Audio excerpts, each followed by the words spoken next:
Ladies and gentlemen, we meet again towards a very sad event, which is Tisha B'Av, this Shabbat. Parashat Dvarim will be Shabbat Chazon, the day before Tisha B'Av, and we will be fasting Motzei Tisha B'Av, Sunday, which is Yud B'Av, the 10th of Av. But I'd like to deal with a basic concept. The basic concept is that Tisha B'Av, whether we like it or not, is the most Zionistic day in the Jewish calendar long before Herzl invented Zionism. It is the day that people sit on the ground all over the world and they're sad because we're not together in the land of Israel. What could be more Zionistic than that? But for this, we have to understand, I think, what are the stages of our exile, of our galut, and therefore what should be the stages of our geula and our redemption. We have to know what we're looking forward to, what we have suffered, and what are we looking forward to. So let's start at the beginning. The beginning is during the first temple period. We were at a perfect situation where we had the leadership of a king, we had the social leadership of Sanhedrin, of the justice system, and we had a Kohen Gadol, a high priest who was the center figure as far as our religious conduct is concerned. So if we have a leader of the land as a king, the leader of the religion, a Kohen Gadol, and leaders of the society, which is Sanhedrin, then we're in a perfect situation. And what happened then? At the destruction of the first temple, 586 AC, we didn't only lose the temple, but 70 years later, when the temple was rebuilt, it was rebuilt with the Kohen Gadol, with the high priest, with the Sanhedrin, with our justice system. But Cyrus, who gave the permission to build the second temple, and he gave the permission to renew the Sanhedrin and renew the Beis Hamikdash and the Kohen Gadol. When he was asked, "Can we have a king?" he said, "Well, 1 minute. I, Cyrus, I am the king, and do not forget that." And therefore, Jews did not have a king during the second temple, and therefore we were not in a perfect situation during the second temple. The only kingdom we had was the Hasmonean kingdom, which was many hundreds of years later. But that wasn't the proper Malchut, wasn't a proper kingdom because it was not Beit David, it was not the house of David, because they were Kohanim, and they took for themselves the leadership of the king of the kingdom as well. So actually, the first thing we lost was a king.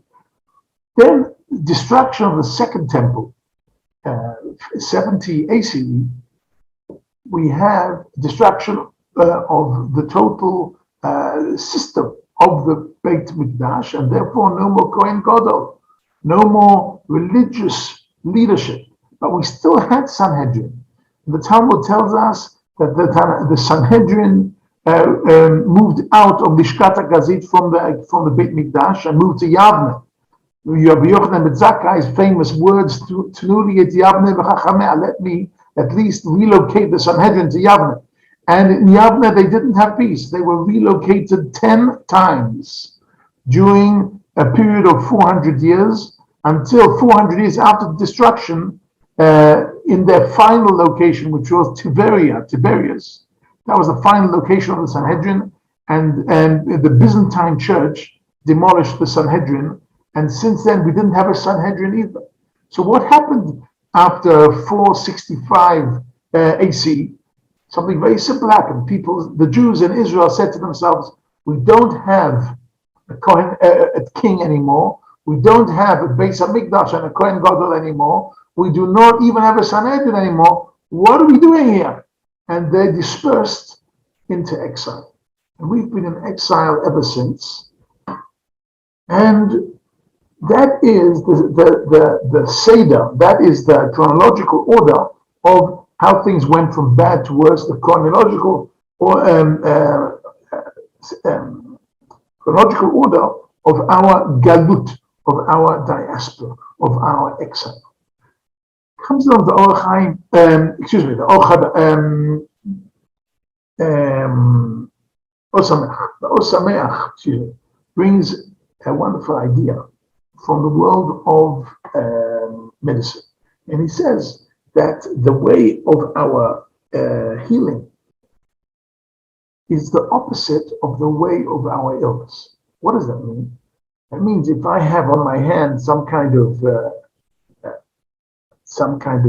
cut, and I neglect it, and it gets inflamed, and I neglect it, and the whole arm gets inflamed. The shoulder already hurts, and I neglect it.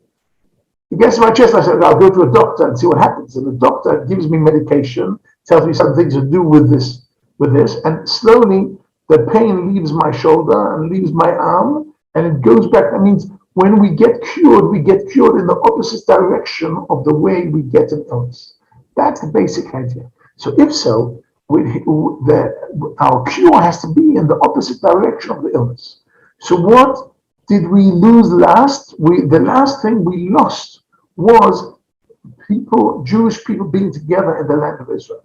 And therefore, in Shmoneh Esrei, we first of all say, Tka b'shofar gadol lecherutenu. Get us back all together to our land.